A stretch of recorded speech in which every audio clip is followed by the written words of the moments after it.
So let's talk about why most of you are going to struggle with objections and when these excuses and complaints and justifications start to come up.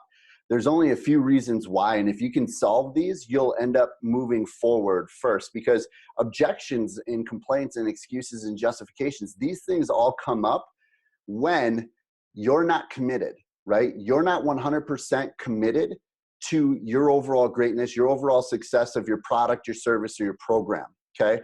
The other is you don't have enough material in order to present what you have to offer. So you're uncertain that what you have is going to provide the solution for that individual's problem, right? So most people will always believe that price comes up. It's, I didn't close them because it was too expensive. I hear that they say, I can't afford it. I don't have any money. Price is never the issue. Price is never the issue. People spend money on dumb shit every single day. I can guarantee you price is never the reason why somebody doesn't buy the product or the service or why they object with that going on, okay? Now, the reason why I say that is because most of the time if you know for sure you're 100% committed that you have the solution to this individual's problem, and you're talking to them and you're explaining to them, and they give you the price objection, and they tell you all these reasons why they can't afford it, and you keep moving forward and you accept that, they just sold you.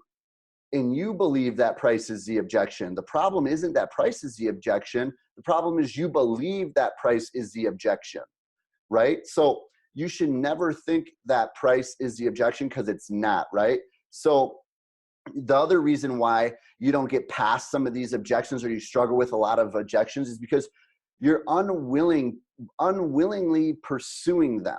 And what does that mean?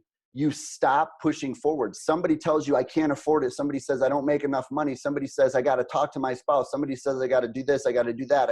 All these justifications, excuses, complaints, objections, right?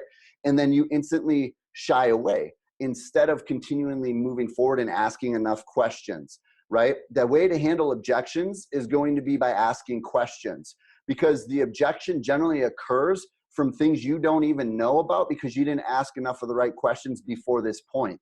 So when you think about objections, you want to make sure that you're asking questions to move the conversation forward.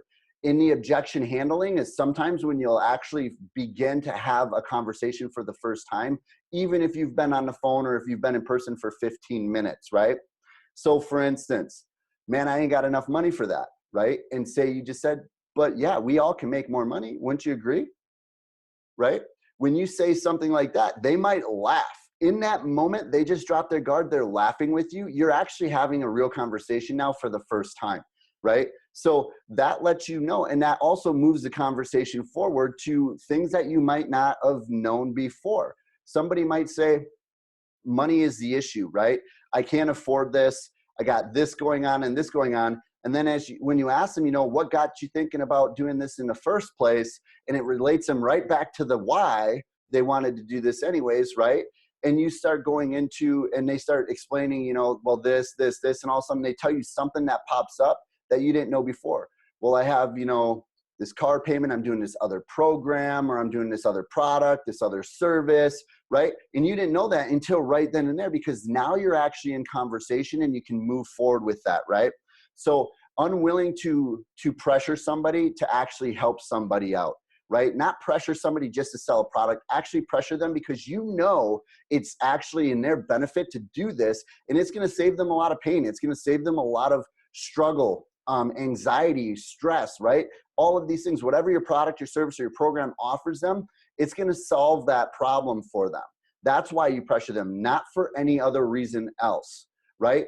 And at the same time too, get your mind off the money, right? Most people, they think about, man, I need to close this deal so I can get X amount of dollars. Wrong way of thinking.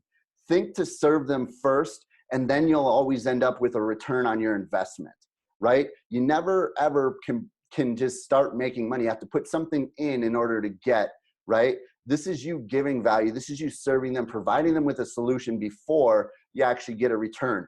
And the benefit is not focusing on the money. If you're only focusing on the money, you're never going to continuously handle these objections. the way that you want to, right? Now, the other thing is you personally struggle with objections because you have a lack of financial goals. You're thinking too small, right? You're not thinking on a larger scale. You're not thinking that, man, I need to help at least 1 million people today in order to get my name out there, in order to make enough income to help more people so my purpose has purpose, right? You have to think massive. The other reason why you struggle with objections is you're not training.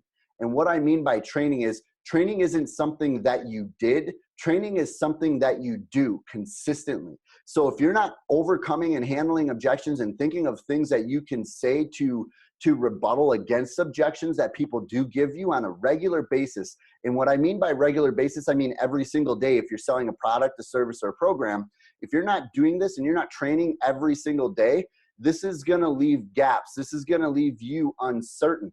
Think about an NFL player, a basketball player, Michael Jordan, for instance, practice and practice and practice and practice. That's how he became great, right? You can't become great without practice, without training. So you need to train every single day on handling objections, on closing people, on selling them, on talking about your product, which we call role playing. You need to role play these scenarios out over and over and over every single day, at least for a period of time. So you come into the day hot. You're never going to start a basketball game without trying to be a little warmed up. And you're never going to start anything without trying to be a little warmed up. So why would you do it in your own business, trying to sell your products, your services, or your programs to somebody? It's the same thing. Now, the last reason why you would struggle with objection handling is because you're not sold on your product, your service, or your program 100%. Now, you need to make sure that you're sold, so committed and so deeply in love and believe that this product, service, or program that you have to offer is going to solve this person's problem no matter what. And you have to know it will. If it's not, you're going to actually subconsciously stir yourself away and accept people's objections and reasons and justifications, excuses of why they can't do product, service, or your program. So that way you don't have to continue pushing them forward because you're not 100% in belief and sold on your product, your service, or your program. Get sold. Every single day when you wake up, you need to resell yourself on your products, your service, and your programs, your mission, your beliefs. Every single thing you do, you have to resell yourself every single day. Because this is the one thing that a lot of people don't do that holds them back the most when overcoming objections and handling objections.